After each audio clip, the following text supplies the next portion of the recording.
the more we can control our emotion, the better off we will be.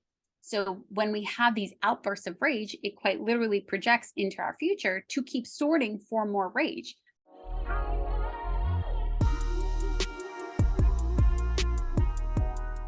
What is going on? Welcome to the School Site Corner. We are here for an ETG session that stands for Embrace the Grind. And I have none other than Lenora Edwards. She was with us last year, and so she's decided to come back and kind of give us a little background on where she's currently functioning and what she's currently doing in the world today. So welcome, Lenora. Thank you so much for having me, Joe. I'm so excited to be here with you. I'm absolutely pumped for this. Awesome. So if you would just kind of quickly tell us what is it that you're doing, and then we'll kind of jump and do reverse engineering on it. Completely. So I am actually a success coach, a teacher, and a speaker, and I help people dissolve, resolve, and solve the things that are going on within them when there are things that are traumatic or things that are holding them back or things that are keeping them stuck.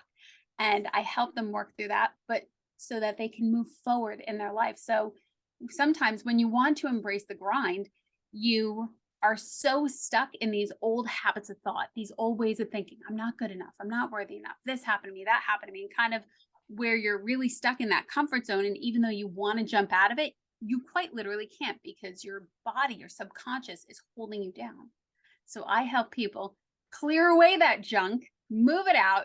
It's no longer serving them so that they can actually skyrocket and move forward and go where they want to go in life and do these amazing things that they know they have the ability to do, but something else is holding them down. That's awesome. The first thing that you said, and I kind of latched onto it, dissolve to resolve, correct? Nice. It's solved. I call it solve, dissolve, and resolve. Solve, So dissolve, and resolve. Okay. whatever, however it looks like, some people will look at a problem and they'll solve it. Other people will look like as something is going on internally and they'll dissolve it. And because of that, they have resolve. They can then move forward. It's a lot like having an anchor hold you down, and you know you have the ability to take off with your jetpack, but something is just not working out. I help people get rid of the anchors that are going to get cut loose so that they can take their jetpack and take off like a rocket. Because we all have that within us, but we also have, all of us have things that will hold us down over life. Whether they're experiences that come into our life experience, everything isn't rainbows and sunshine, but it can be. You can clear out that internal junk that's holding you down so that you can really take this empowerment, these things that are inspired within you so that you can go forward and you can do these incredible things that you really have that are inspired within you. And you're like, man, if this wasn't in the way, and I come in with my clients and especially when they really want to resolve something, I help them knock it out because they're coming in saying, I want help. And that's a great thing. It's not looking at it saying, oh, you're broken. It's going, hey, I have this problem that's holding me down, that's keeping me stuck. For example, I struggled with anxiety. I struggled with eating issues. I struggled with poor body image. I struggled with having so much stress going on in my system. And I would just walk around smiling and I couldn't tell anybody and nobody really understood what I was going through. So when I finally found the right tools, the right techniques, the right things that could help me clear away my anxiety, my eating issues, the poor self-image that I was having, the limiting thoughts, the limiting beliefs, when I finally started to find the tools and the people that helped me eliminate those things, huge life-altering changes occurred. That's basically where you're at right now, correct? Completely. I'm over here and I'm super inspired just hearing you and feeling your journey, if you will. So let's back up a little bit because, like I mentioned, the last time you were on here, you were giving lots of strategies to parents on what to pay attention to as far as child development. And that even took you, certain skill to get to that place. But from there to here, if you could talk about some of these things that you hinted on, like some of the anxiety, what did that look like? And ultimately push you towards that place to where you had to reach out and develop your resources to overcome so that now you're able to do that and help your clients with the same thing. Completely. And I love that. That's such a great question. So I am still a speech language pathologist. I went to Gotcha. school. I went to school and I got my degree in speech pathology. And then I had noticed that I was really inspired to do other things. I had a baking business that was actually becoming very successful in the fact that I couldn't keep up with orders, but I also didn't have the posture that I have now, knowing that when I go in, rather than looking at somebody and being like, I hope you like it, here's what I'm offering. It's a totally different energy when you say, here, I'm doing this and I'm being of service. During that time that I had that baking business, I was under a set of headphones because I had so many things going on and I did not know why I was having anxiety. I did not know why I was binge eating. I did not know what these symptoms that I was feeling were going on. I didn't realize I had an addiction to sugar. And had you told me that in that moment, I would have told you were crazy. No, that's not it at all. I would have denied it to the hills. So as I was having this this successful business, I was also hiding these other things, that I wasn't good enough, that I was terrified that people would see right through every face that I had up, that they would see that I had, that I didn't think I was good enough to do the things that I was doing. So it was kind of this lovely bridge in my life. So while I was under those set of headphones, I was learning and I was educating myself, and I was listening to lectures and listening to mentors and really working to understand these symptoms that I was having. Anxiety is a symptom, eating disorder is a symptom. What was the cause? I had to go back and figure out why I had these things going on. And as I started to learn these tools, like, oh, okay, Lenore, you have a pretty crappy mindset right now. You constantly criticize yourself, or you're stuck in this cycle. But why? Why are you stuck in this cycle of overeating and then exercising and then repeating it every 3 days? What else was going on? So as I started to figure those things out, as I started to work with a coach one-on-one, we were able to go in and really rewire my subconscious to realize that I was worthy, that I was good enough, that this anxiety was only a symptom of these critical thoughts that were going off in my body as a massive alert system. And that's how I started. I look at my baking career as, yes, it was successful. The dark times that I had internally during it were the bridge that I needed to get me to where I am now. Because I would look at these people and I was so inspired by them. I'm like, why can't I do that? Why can't I go out and have these engaging conversations, or to speak at these events? I love the idea of it. It was actually quite inspired within me. I would track them down. I would follow these people. I would really work to learn from them. And I knew I wanted to be able to help people in a deeper way. And I couldn't figure out why I couldn't do that. And if I tried, I had all this anxiety going off. I was completely panicked and I didn't understand what was going on. And that's once I started to lean into the discomfort, find people that could help me. That's when everything started to shift. It's a great word, shift. Almost how I see it and how you described it and how I hear it.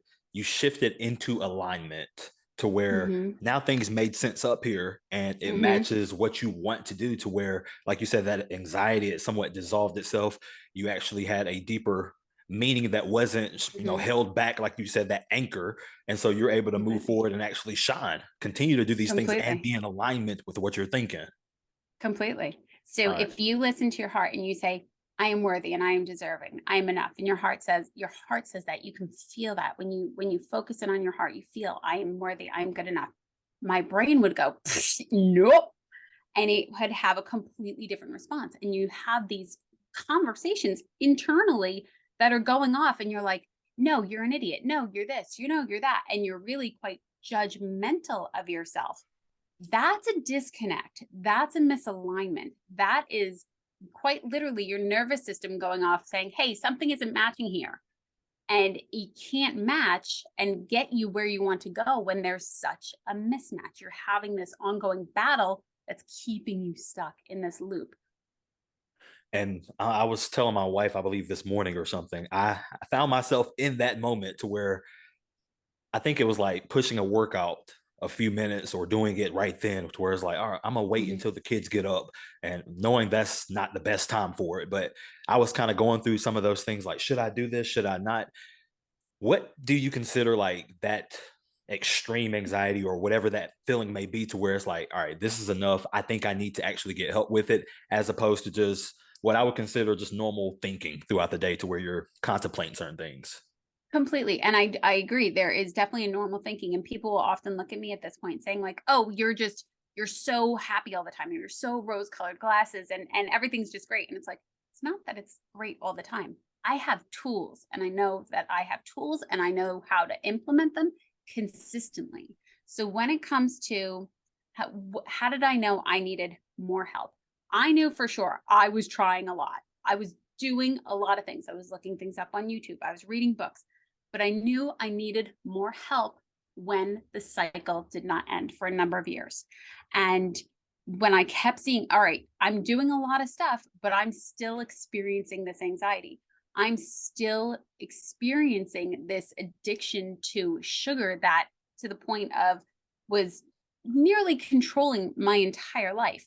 And I'm still experiencing these critical thoughts. The things that I'm doing aren't as effective as I would like them to be.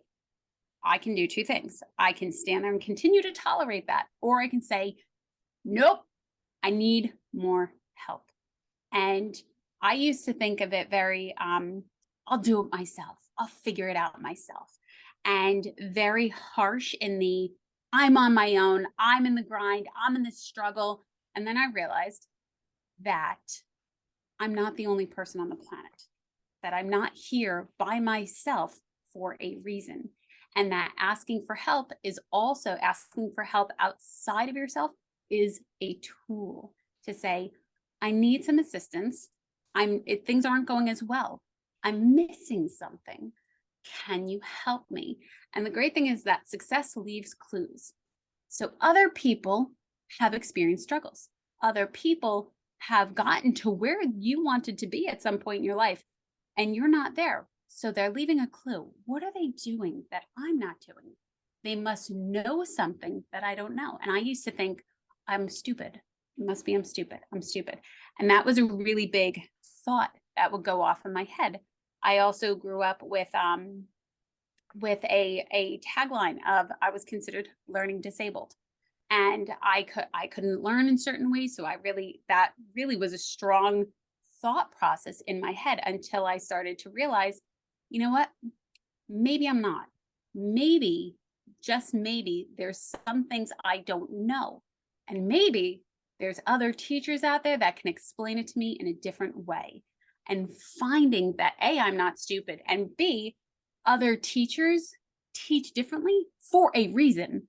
And that is what's so important when you recognize, okay, just because those two teachers didn't match for me, there's still another teacher somewhere along the lines. This world is filled with so many phenomenal teachers and mentors and coaches, and they know a variety of things. 1 and 2 might not have all the answers, but when you start to go to teacher 3, coach 4, therapist 5, whatever title they are, the more you start to learn from other people, the more tools come into your toolbox going, hey, I learned this from this person and I learned this from this person. And now this makes even more sense from this person. And it blends and it weaves together. And it's so important to really start thinking of ourselves as intelligent, but that we don't know certain things. And it's okay that we don't know. We don't know what we don't know. It doesn't make us stupid. It only makes us not know what we don't For know. sure. And we can educate ourselves and we can go forward knowing that. You said something that kind of struck a nerve a little bit, because growing up, I felt like I not learned differently, but that I struggled with reading. And I think maybe it was just a preference, not saying that I couldn't read, but I just never liked it. And doing the work that I do now, where I evaluate kids and I see cognitively where these breakdowns are coming. I say breakdowns, but just weaknesses, to where it's like, Yeah. okay, I can see how that manifests with reading. You struggle Mhm. with the comprehension. It brings things home, because it's like, all right, regardless of what the label may be, you may have a learning disability. That doesn't Mhm. determine how you learn and grow. And like you say, you bring a lot of things into your environment, to where the mindset I've had to adopt over the years, and I love it, is I'm smart because I can figure things out. You use the word intelligent, but it's Yeah. just I'm this way Yeah. because I can figure things out, not because I know everything. But Yeah. you give me a problem, I'll figure out how to get the answers. I'll meet up with someone that may know how to do this. I'll consult with whoever I need to. I will figure it out. And that right there in and of itself makes me smart. It makes me intelligent. That was the first thing. The Completely. second thing was when I look at students in an educational system and they have different tiers of support, the thing Hmm. that resonated or the thing that kind of made you go a different direction is you've been trying things. It's not like you just went in like, oh, I need help. Yeah. It's like, no, I need to problem solve. And so looking at my slogan, ETG, I had to adjust how I view that because a lot of times I was listening to people and it's not really all about just embracing the grind and struggling all the time. There's Hmm. a certain level to where you do see growth, you see the gains, you need to enjoy those Yeah. moments. And if you see it as like a grind, that may take away some of those successes. Hmm. So what I've had to shift is in my head, it's embracing the grind, whether it be temporary or it's just embracing it in a way to where you embrace the help from others. And that's not a bad thing at all. So embracing the grind is your specific formula on how you solve problems. And if that requires getting a coach, if that requires going to therapy, if that requires getting out in the nature, doing a hike trail, whatever that may be, have at it. I love that you said it's your formula. Embrace the grind is your formula. Wow, that is completely, completely brilliant. I absolutely love that. That is Yeah. so empowering, and really your grind looks different from this person's grind, and this person's grind looks different from that person. And especially because there are times where you hear embrace the grind and it sounds, depending on what motivational thing you're listening to, it can sound like 10 years of every Exactly. day versus, yes, have those victories. That is a way to embrace the grind, to say, hey, I did this and this came from that. That's a great thing. That is still grinding, and that it is completely that formula that really makes that beautiful blend for each individual person. I love that. Oh my God. Your There we go. formula. The formula. Oh God, the formula. And Yeah. I love also that you so I help people with affirmations, and affirmations can kind of be a bit misunderstood Okay. when we say I am such. So you can think I am smart, and you might have this critical voice that says no, you're not. And well, I have that. Or for example, I am a millionaire. I am not. I have this voice coming up that says nope. And that little voice in the background is communication with your subconscious, especially your subconscious is often, it's the first response that comes up when you say something and you hear another voice. It speaks the quietest. You always have the urge to edit it. You also can hear it very softly in the background. So that's your subconscious. Those are these thoughts that we know about, such as a thought that we know about. I have money. Great. I'm good with money. And you hear, no, you're not.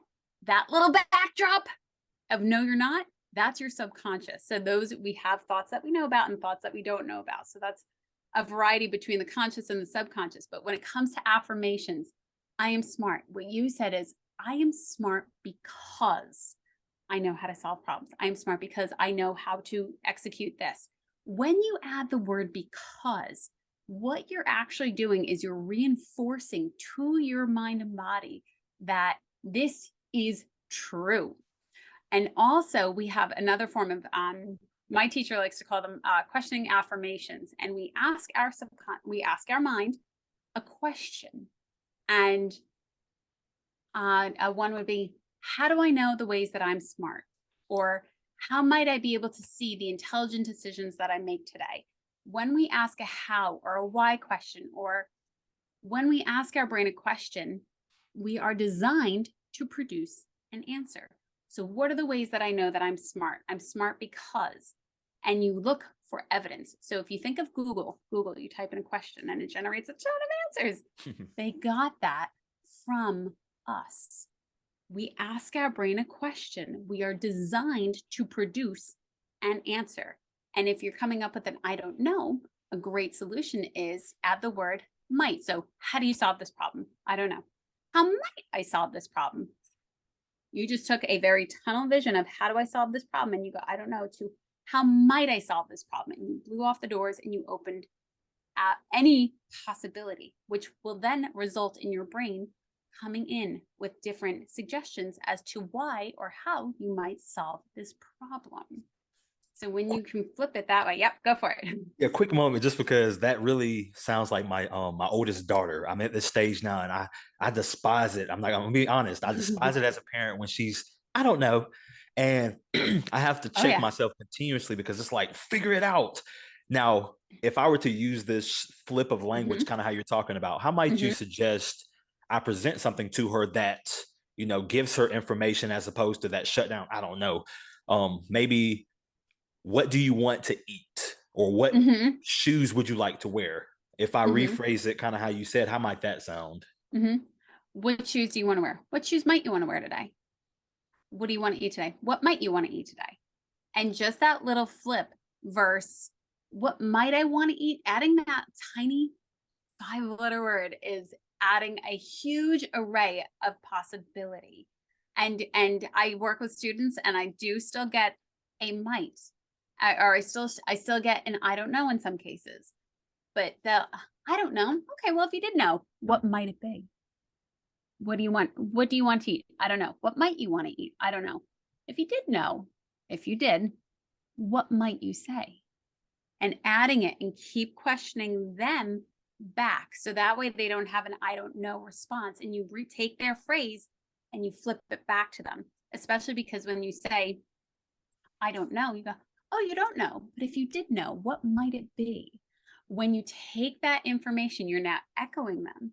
So they are hearing that you heard them, and then you're looping it back to them. It's kind of like serving, like when you when you're at tennis or Yeah. when you're at volleyball, you're going to serve it back to them. Okay, no problem. If you did know, what might it be? Or, a great thing to do is also, if your friend came over, what might you guys have together? And flipping it so that way they have more thought flexibility. Because when they have more thought flexibility, and you're like, okay, no problem. You don't know, do you? Isn't that exciting? If you could know, what might you want to make tonight for dinner or something like that? And having that word play with them and allowing them to, because I completely understand you. It can definitely be infuriating, especially if your mind is already 6 steps ahead and you're at the grocery store trying to figure out what you're getting. You want to come back and say, okay, no problem. If you didn't know, what might you do? And just even in that shift of voice, you're drawing them in and you're pulling them in, and do your best to get them off of whatever thing that they're zoned out in on, Oh, whether that's it's a book perfect. or it's a TV game or whatever the case is. And when you come in face to face and you, okay, but if you did, what might you do? And just twisting it gives them that permission to have that thought flexibility. Or even if you could say, all right, no problem. If you could give yourself permission to know, what might you tell me? And just keep massaging it that way. Or even, if you think of clay, shaping it and having that word play and make it fun for you. Like, that's another way I could ask this question. How Yeah, that's else how I'm might feeling I right now, ask because this I'm like, question? I was really at Yeah. my end to where I'm like, I don't like how I respond, Hmm. continuously. It's like, well, think about it, figure it Yeah. out. But it's like, when she sees that, I know it just shuts her Hmm. down even more. So this is a Yeah. different approach that I can simply just Yeah. change my verbiage to might. And then, like you said, massage it if it takes another Yeah. question. Oh, you still don't know. Well, if Yeah. we had your friends, like your animals or whatever that may be, stuffed animals, Mhm. what might we want to Mhm. eat right now? Yeah, yeah. And I love it. you can even cue them. Oh, I think if it was a stuffed animal, depending on how old your daughter is, in my head she was a teenager. Um, She's 5, yeah. but yeah. um, if your giraffe did know, what might your giraffe eat for dinner? And then you can say, I don't know. I think they might like a Krabby Patty, or they might like a tree sandwich. What might a tree sandwich look like? And then that way they're getting that creativity, especially when they're 5. They love this creativity component and having that imaginative play with them. One, there was this one, kind of along the same lines. This one person that I had followed, and her dad would ask her, "What did you fail at today? What did you do at school that you failed at?" And he would be really excited that they would fail at something, because when they failed, they learned something. And he was asking, "What did you learn today?" Versus coming out and saying, "What did you learn today?" He would say, "What did you fail at?" And they were to have an answer. And if not, he's like, "Oh, well, that's kind of disappointing. You didn't learn Bummer. anything today. And kind of like having that spin. So really how you spin the question makes it more creative. So, oh, you didn't know. Oh, all right. If you did know, what might, and making it more playful. And when you can make it more playful, especially when we as the adult have to find ways to make it playful, because Of you're like, course.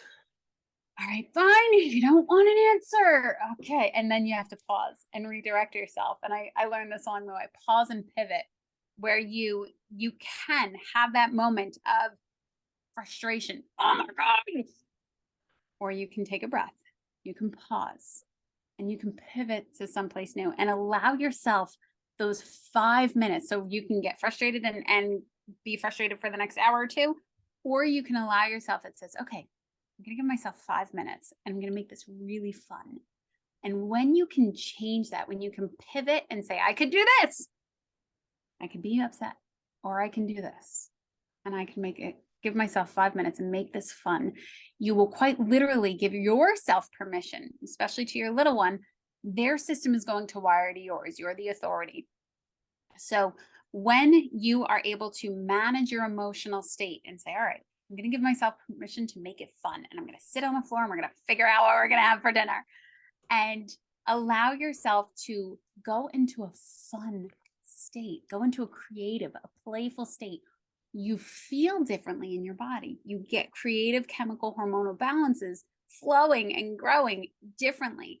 And you then also project that into your future of having a better time in your day. And that's really important, because when you might hear like, this is a feeling universe, or we have thoughts and then we have these feelings. And that is true. Mhm. When we can gain control over those feelings, those emotions, which is just energy and motion, the more we can control our emotion, the better off we will be. So when we have these outbursts of rage, it quite literally projects into our future to keep sorting for more rage. I don't know if you've ever been in a fight with somebody. And we have this emotional refractory period. So when you're in a fight and you've had this big, huge fight, okay, fine, we agree to disagree.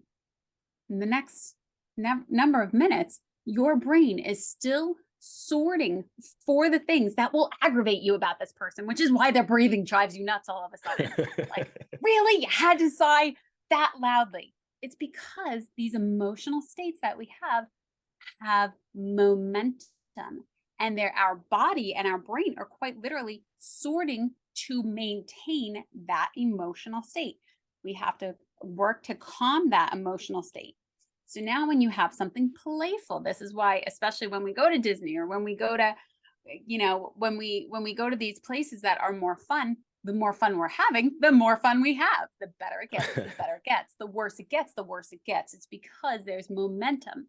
Either way, we have the ability to have emotional control, and we have the ability to build momentum with that emotion.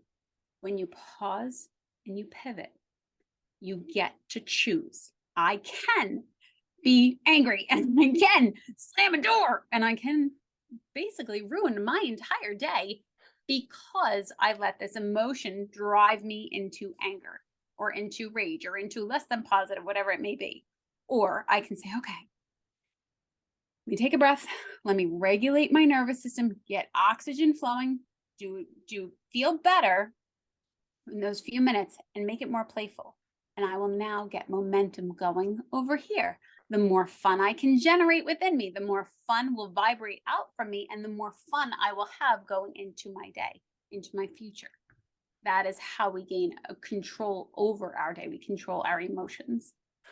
That naturally went right into, like, I guess I looked at my paper, like I wrote a note here, and that naturally explained that, to where it's like controlling our emotional well-being, how that can, in a sense, reduce frustrations around other people, what irritations. And I was naturally just talking about a situation with mine, but you hit the nail head on the head right there. So I'm thinking, Awesome. how can I take that, and with some of the coaching that I do, I work with high school students that are, athletes, and they're Mm-hmm. embracing the grind, trying to overcome certain physical weaknesses and Mm-hmm. strengthen themselves. So it's like, all right, how can I get into their mentality to help them control their emotions? Because a lot of times the coaches are yelling at them. Mm-hmm. you should be Com- doing this, all this other stuff. mhm, It's not going to go away. That's just the coach's mentality for this mhm, particular coach. So it'd probably be better for you to gain emotional control. So in this mhm, moment, you can pout, but then think about what that's going to do to the next play. You're probably going to mhm. be out of sorts. So that pause and pivot is just like a quick strategy to pivot. All right, I'm going to go after this and make a much better play. And whatever that may look like, it gives you that Completely. momentum to take off and do much better. So, Completely. So even if you should be doing this, and now don't that energy that's coming in, they're saying it with a certain tone, they're saying it in a certain environment, it does hit our nervous system. So now you can take that questioning affirmation component. Okay, you should be doing this. Okay. So now change the tone in your head. How might I do this better? How might I do this differently? How might I execute differently to have a better outcome? When you can change the tone in your head also, because you should be doing this better. That's a really harsh tone. It's a very strong intensity coming at us when we hear it from an angry place, and we're already adrenaline overriding everything and really in the play of that.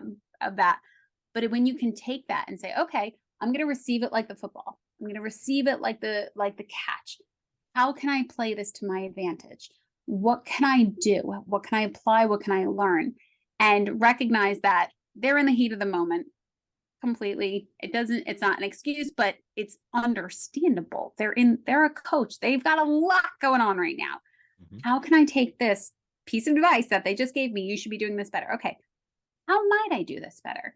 And that way you're taking it and you're reframing it and allowing yourself to look at it more neutrally. How might I do this better? Not, I did a terrible job. I should have been doing it better. How might I execute differently? What can I learn from this? And that way, when people pass us things, such as difficult comments, how can I use it? How can I take it and apply it?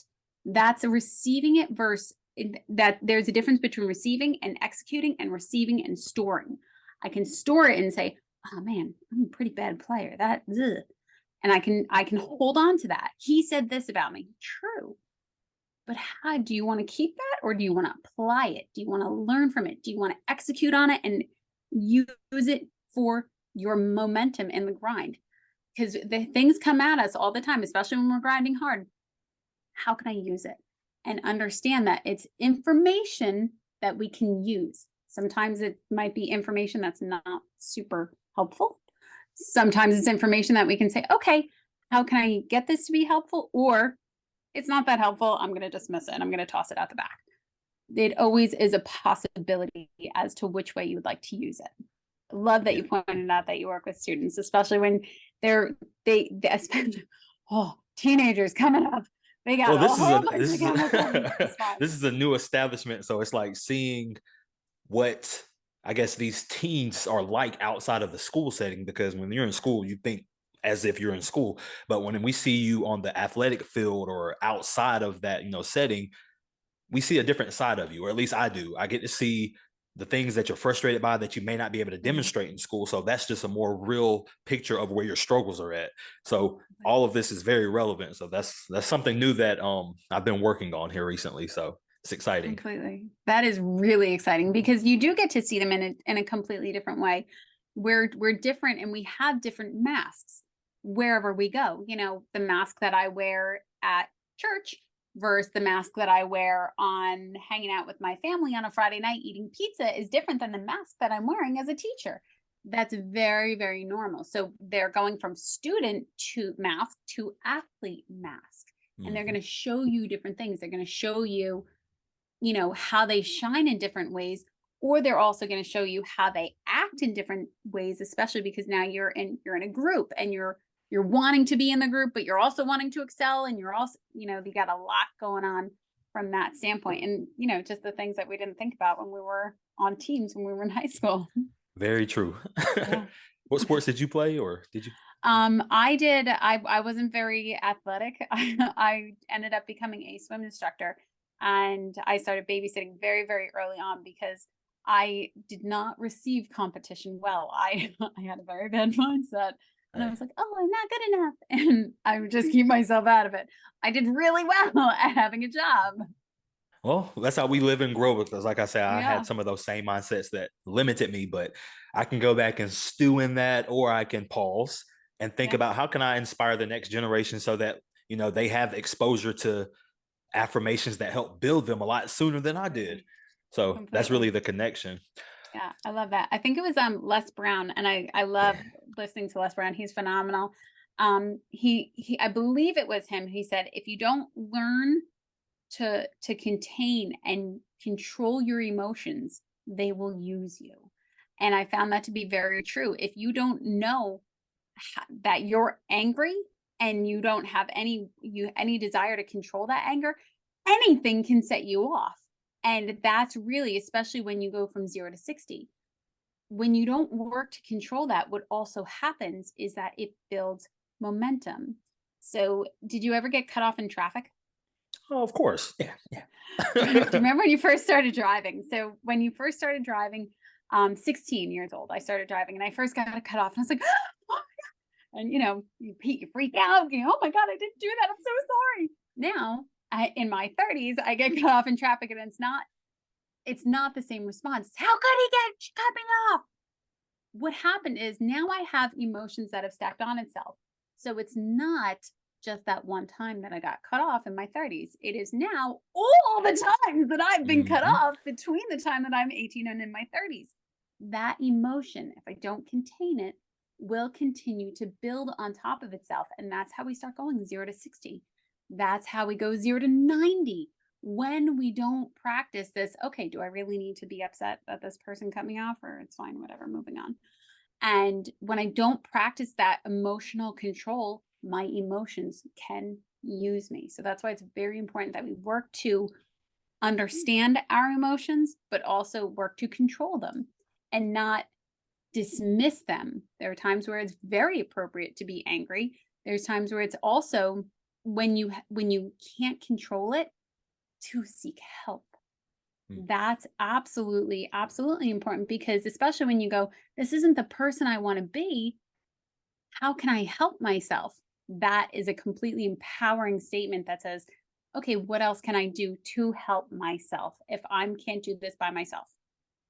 And you did mention at the beginning that's where a lot of your clients that you work with, that's where they come in to where they have that Hmm. self-awareness of like, all right, enough is Hmm. enough. I need help with this. You've mentioned a lot of strategies and things that can be parallel to working with others, working with kids, working with adults, Yeah. personal use. Is there anything that you felt like maybe we didn't just naturally touch on that's a tool of strategy that you find most helpful or you've seen most helpful that you want to share with us? I just, I had a great time talking with you. Okay. Any tools, if anybody has questions, I love, love, love to talk. So reach out to me. I offer free consults. Just visit dtbhorizons.com. And I work with people one-on-one, but I also teach classes and I also speak. So if you guys have questions, please don't hesitate to reach out to me. For sure. And I will do my very best to answer your questions. Yeah. Real quick, because you said it, you teach classes. What sort of Mhm. classes?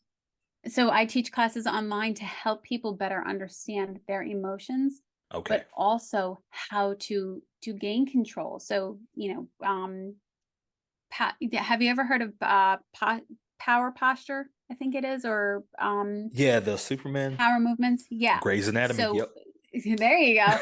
Um, but also helping people understand if they're not meeting their goals, there's a reason. So why might not they be meeting their goals?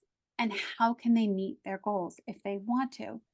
The work that I do is very personal. It's very one-on-one. And when people want to do things, that's great. And there's ways to clear out the junk that I teach in class, but also sometimes people might want to just work one-on-one, which I also teach because sometimes things are just really trapped in their system. I work on relationships or, you know, um, people who have addictions, people who have PTSD, that techniques that I've learned along the way are really, really helpful. But sometimes there's deeper work that needs to be done. And I help people clear that out so that these techniques then just work for them all the time. And they carry them much, much more effectively so that they can live the life that they want. It's all about you. How do you want to live your life? What kind of person do you want to be? what do you want to do? What do you want to have? And that's really where I just am extremely passionate about helping people get to where they want to go. Yeah. I can personally attest because I see it. It's like when you do that for yourself and then you see the results of like, I can create this and this is what actually manifests itself. It's like, why wouldn't you want to share that with others? And so I can definitely share that same energy from my perspective. Trust me. Yeah, absolutely. I know. You and I knew that right from the beginning when we talked last year. We're just incredibly passionate about helping other people because we know what it's like. We know that difficulty, and we've also learned along the way to the point that this is all we want to do is help people For and sure. share what we've learned, and that they can help themselves too. Awesome. So real quick, one more time, what was that email address for those listening so they can follow up? You said a free consultation as well, so that's always Yep. awesome. Awesome. DTB Horizons. So it's DTB Horizons, but it stands for Determined to Be Horizons. So whatever horizon you want to meet, whatever you're determined to get, that's where I go. Awesome. Well, thank you, Miss Edwards, for talking with us and sharing your knowledge with us so that we can receive this. Thank you so much. It was so great spending time with you.